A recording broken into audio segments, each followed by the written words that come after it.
We just want one student at each table, so.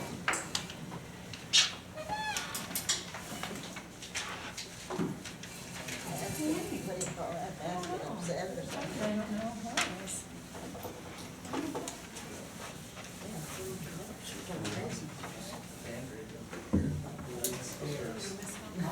Maybe you guys can move up to the table.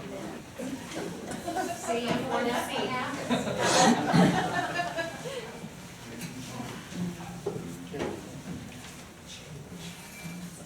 Well, good evening and welcome to our Lenten service. I'm kind of excited about this year's series that we're doing. I think you are really going to enjoy it. It's called Don't Give the Enemy a Seat at the Table. So who do you think the enemy is? The devil. Yes, so don't let him sit at your table. Let us begin this evening's service in the name of the Father, and of the Son, and of the Holy Spirit, and then Kirby's gonna play as we sing together. Breathe on me, breath of God.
Okay, well, Lent, I was really sorry we had to miss our Ash Wednesday service last week, but Lent, as you all know, is kind of a time when we focus for these 40 days on drawing closer to God, and the traditional way that people do this is by often giving things up, but a lot of times the things we give up are things like chocolate or dessert or things like that. And I'd like you this year to really be thinking about more like maybe what habit do we have that we ought to be giving up, a habit that's maybe preventing us from drawing as close to God as we could, or maybe we need to let go of a tendency to jump to anger as our first response in a lot of situations, or maybe we need to, instead of working on giving something up,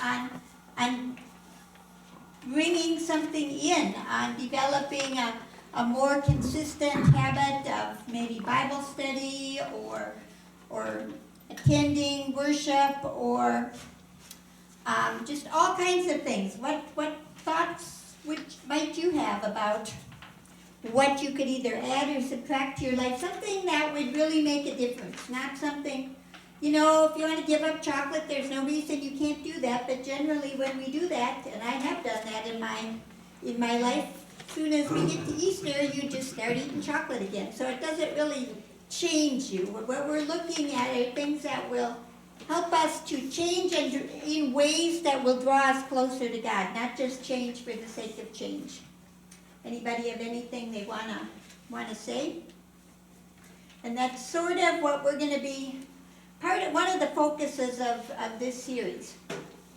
So hopefully you're all praying about that and thinking about that, and will continue to do so. Now, Hayden, come on up. You were gonna. throughout this whole Lenten season, we will be focusing on the 23rd Psalm and all the ways that that speaks to us and the ways that it can change our lives. So let's hear Hayden's going to share that with us. The Lord is my shepherd, I shall not want. He makes me lie down in green pastures. He leads me beside still waters.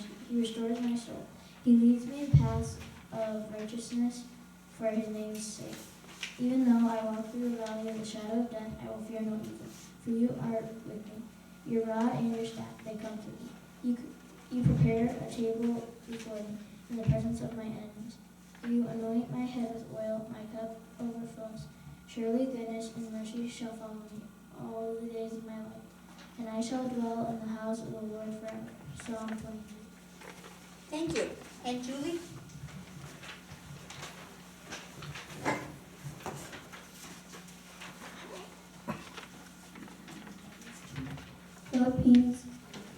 Philippians chapter 4, 5 through 7.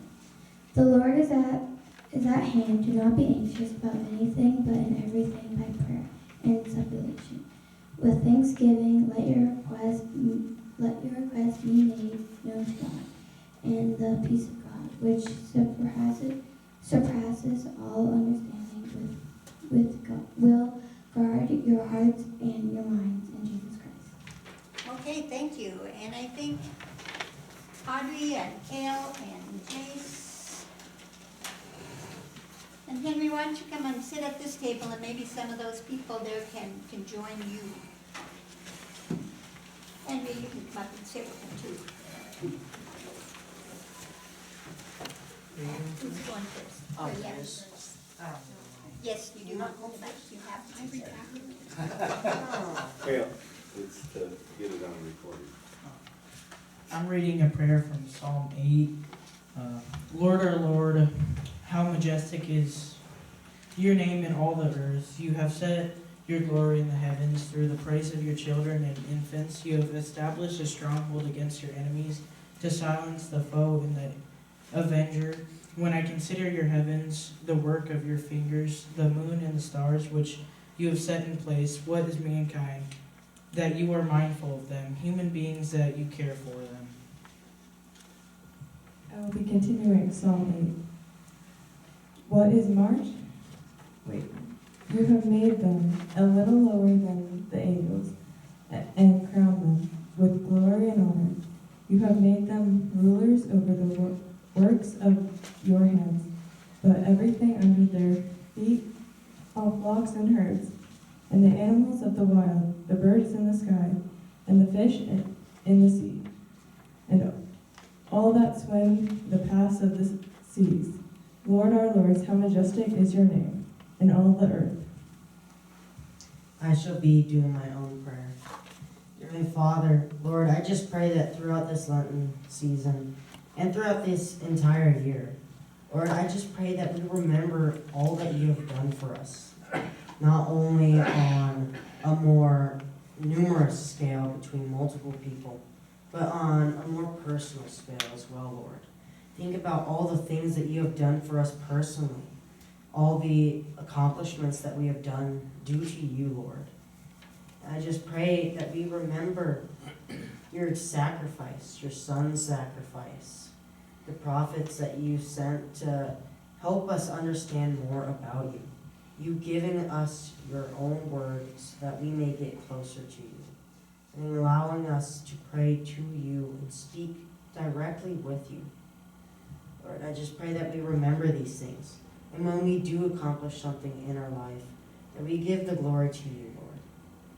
I just pray that we can put our trust in you and all of our belief in you. Lord, amen.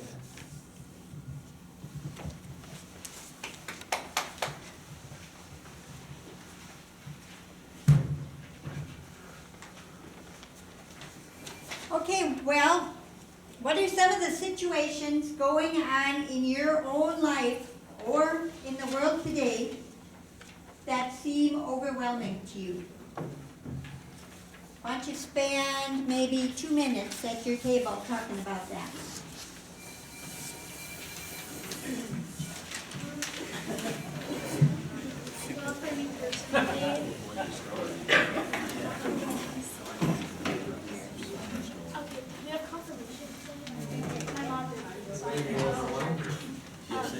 So some things that are kind of overwhelming in my life would be a lot of the schoolwork I'm doing, and I'm taking a lot of extracurricular activities.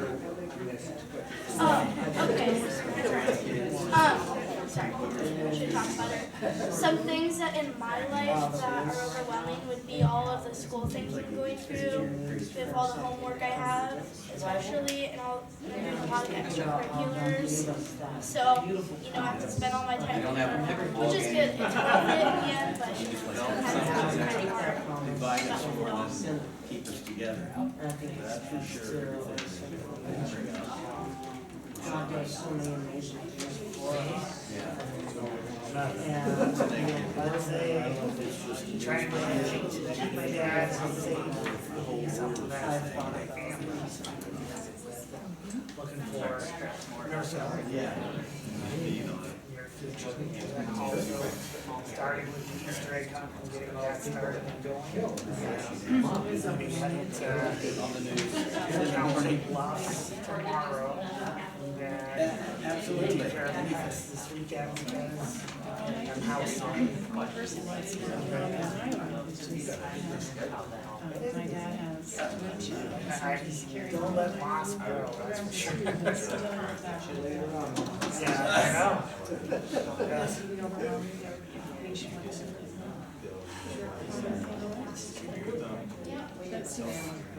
The Super Bowl overwhelming, having all those people in your house.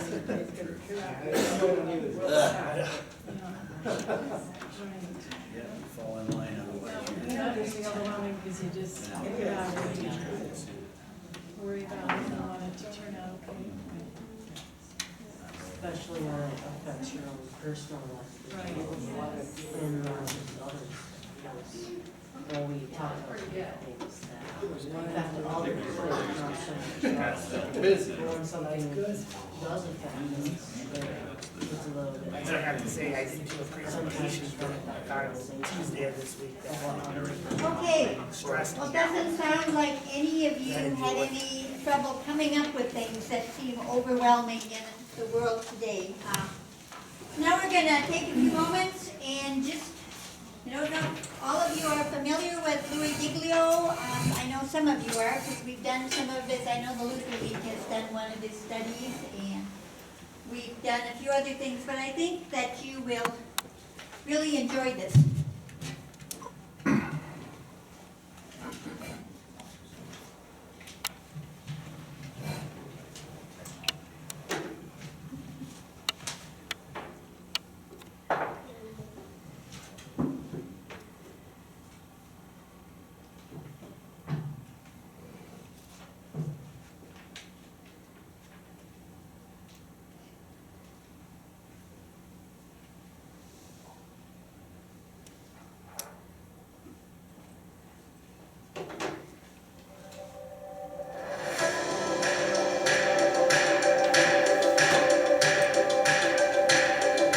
Hi, it's Louis Giglio with Passion City Church and Passion Conferences, and I just wanted to say welcome to Don't Give the Enemy a Seat at Your Table. I'm so glad that you decided to take this journey with us, and I'm really believing today that this message has the power to totally change your life. I know that that was true for me, and I'm believing it can be true for every single one of us today. So welcome to the Study Guide Journey. Really glad that you're here for session 1. I'm standing in Atlanta, Georgia right now with some friends from our church at Passion City, and we've already prayed and asked God if He will meet us in this moment in a powerful way. And we're praying the very same thing for you, whether you're in a church building or a dorm room or sorority house, or you're in someone's living room or den or out on the back patio, wherever you are right now. We're believing that God is going to be in the midst and that He's going to speak in such a way that you're going to know this message is for you. So welcome to session 1 of Don't Give the Enemy a Seat at Your Table.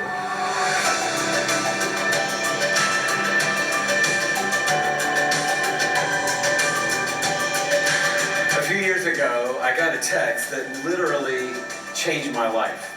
And when I say literally, I'm not saying literally like we almost always say literally when we mean figuratively.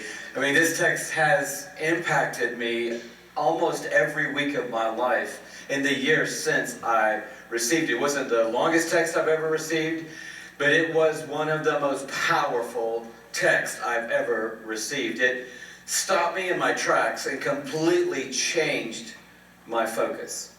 And just to give you a little backstory, we were planning a church, we were starting on some new ventures together, we were plowing new ground, and we ran into some headwind not long into the process, and we were in a place like a lot of us end up in life where you're not sure who's with you and who's against you, and you're like, are these people on my side or are they on the other side? And I felt like arrows were flying my way. I don't know if they really were as many of them flying my way or not, but the enemy has a way of convincing us that one arrow is 100 arrows or 10 arrows or 1,000 arrows, and I was sort of living in that protective bubble of wanting to know who's got my back. Have you ever said that before? Man, I love this guy, he's got my back. I don't know if I can count on those people, but she's got my back. And the process was playing out over time and over months, and I was a believer then, and I'm a believer now. If you give things time, they normally play out, right? And so something had happened, and it had played out in my favor, and I was pumped about it. I'm sorry to admit that today, but I was excited that something had played out in my favor, and I wanted to share that with someone else who could appreciate that good news. So I texted someone who I knew had my back.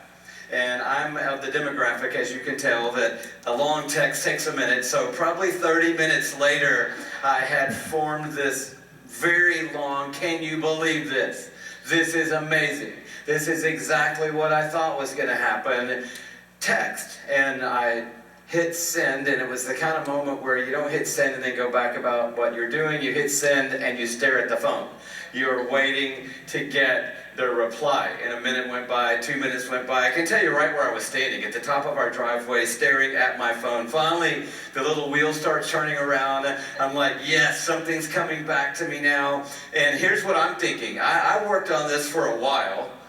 It's lengthy and wordy, and there are no emojis in it. So I don't want any fist bumps back. I don't want any thumbs up or praise hands back. I want a commensurate response.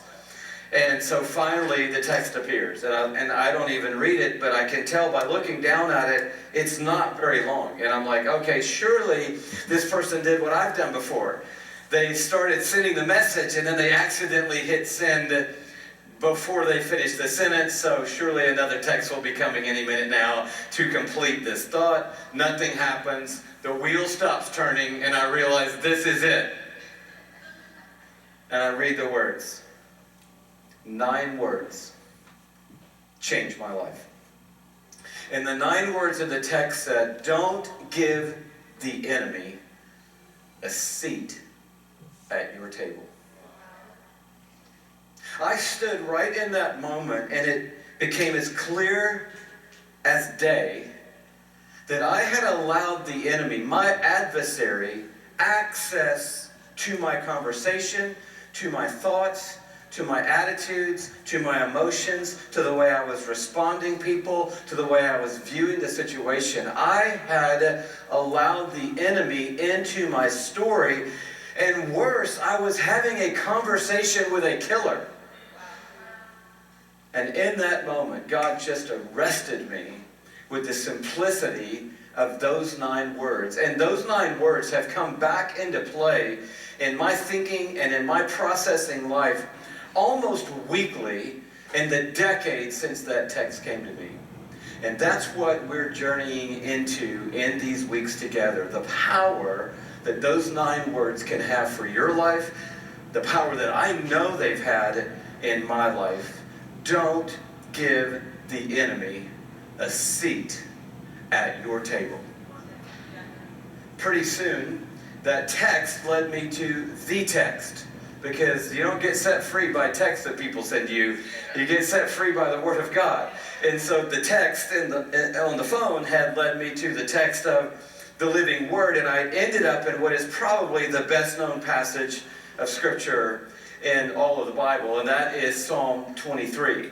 And I want us to look at that a little bit in this session, and then obviously we're going to unpack that all the way through the book, and it will find its way weaving in and out of all the sessions that we do. But before we do that, I just need to jettison all of us from our preconceived ideas of Psalm 23.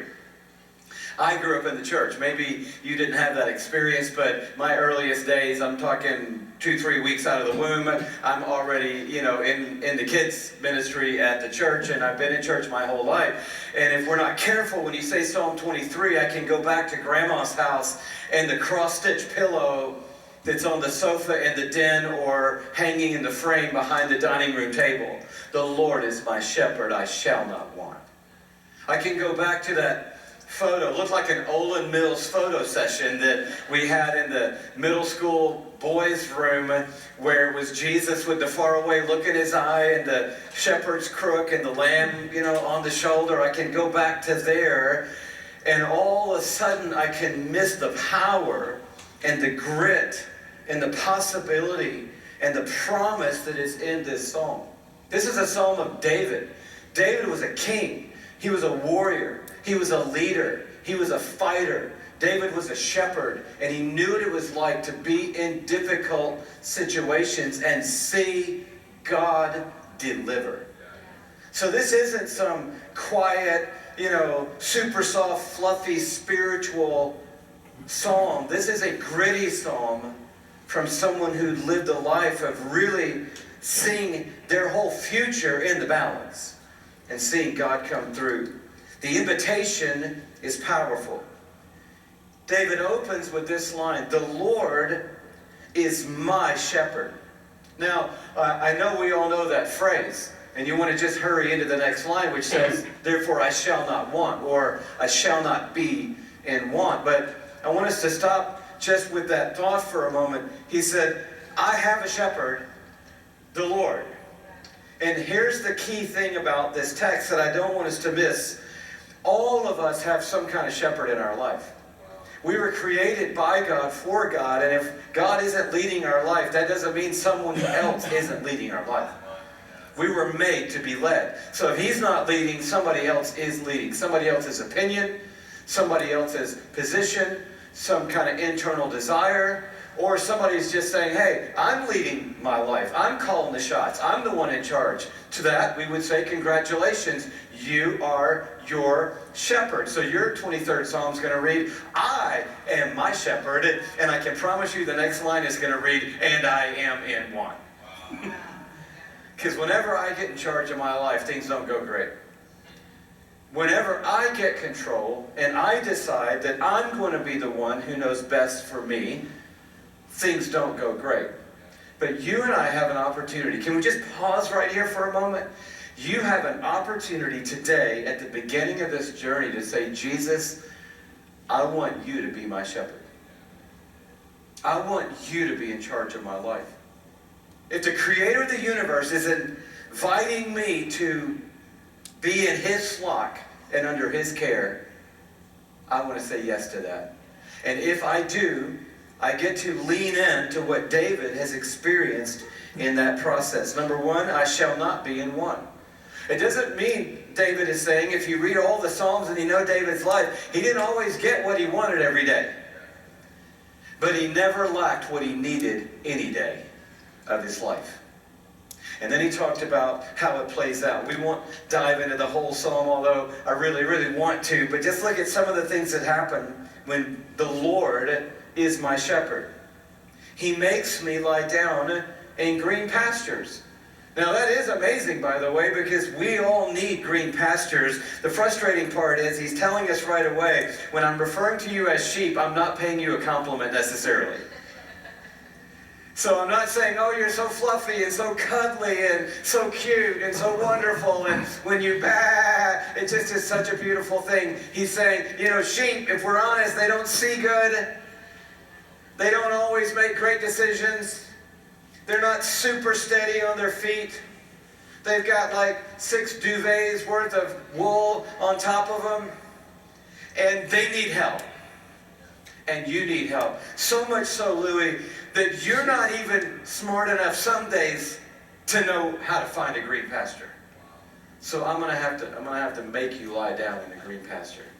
Now, right off the bat, somebody's jumping out of this study going, "Hey, I didn't come here to have anybody make me do anything."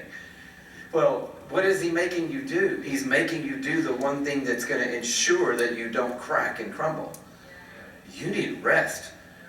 You need a break. You need the good stuff. And sometimes he'll use a circumstance that we don't like to get us into a green pasture that we really, really need. So he's going to make me lie down in a green pasture. But then look what else he's going to do in my life. Look at all of these operative words. He's going to lead me beside quiet waters. He's going to restore my soul, guide me in paths of righteousness for his name's sake. Even though I walk through the valley of the shadow of death, I will fear no evil. Why? Hello, for you are with me. Your rod and your staff, they comfort me. You prepare a table before me in the presence of my enemies. You anoint my head with oil. My cup overflows. We're going to talk about that in a session to come, what that looks like in real life. And then this great capstone, surely, I'm convinced, I know this is going to happen. This is a reality. You can count on this. Goodness and love are going to follow me all the days of my life. All the days. Not some of the days, all of the days. Not the best days, but all of the days. The good ones, the hard ones, the high ones, the low ones. Every day, goodness and love are going to be right behind me. And then what's the ending? I am convinced that I'm going to dwell in the house of the Lord forever. That's what you get when you trade whatever shepherd you've got going for Jesus leading your life. And I love this verse 5. And I want us to focus on it for a moment because it's really what this journey is all about. I have to be honest and say that if I had written the text, I would have written this verse different. Have you ever been honest enough when you got to a verse in the Bible and said, I might have changed that one a little bit? I would have written this verse, if you're my shepherd, then I want to say, and you will prepare a table before me in your presence. I would like a window seat where I can look out and see all my enemies being scattered while we eat. This will make it a double blessing. I have you and an incredible meal and an incredible table, and for entertainment's sake, I can watch all my enemies being destroyed. But God said, no, I'm not going to do it that way. I'm not going to sequester you or extract you from a broken world. But in the middle of it, whatever it is, circumstances, arrows that are flying by day or by night, whether it's persecution or difficulty or a cancer ward or a diagnosis or family strife, I'm going to prepare a table for you right in the middle of whatever it is. And here's the beautiful thing about it and why we put this table here today. It's a table for two. And I want you just to have a mental picture of what it looks like. You guys are not bad people, by the way, but you just became the enemies today. The table is in the presence of the enemy. So just imagine that the arrows are coming from you. The stress, the hardship, the difficulty, the challenges, the trials, the bumps in the road. All the things we're not sure how they're going to play out. And sometimes those are real. People are saying things about you. Yes? People are trying to undermine you. Yes? People are misrepresenting you. Yes? You're all of those people. And right in the middle of it all, he says, Louis, I've prepared a table for you. Here, come, sit down. We're talking about the King of the Ages, by the way. And imagine this, when he sits at the table with you and says, how are you? Are you thirsty?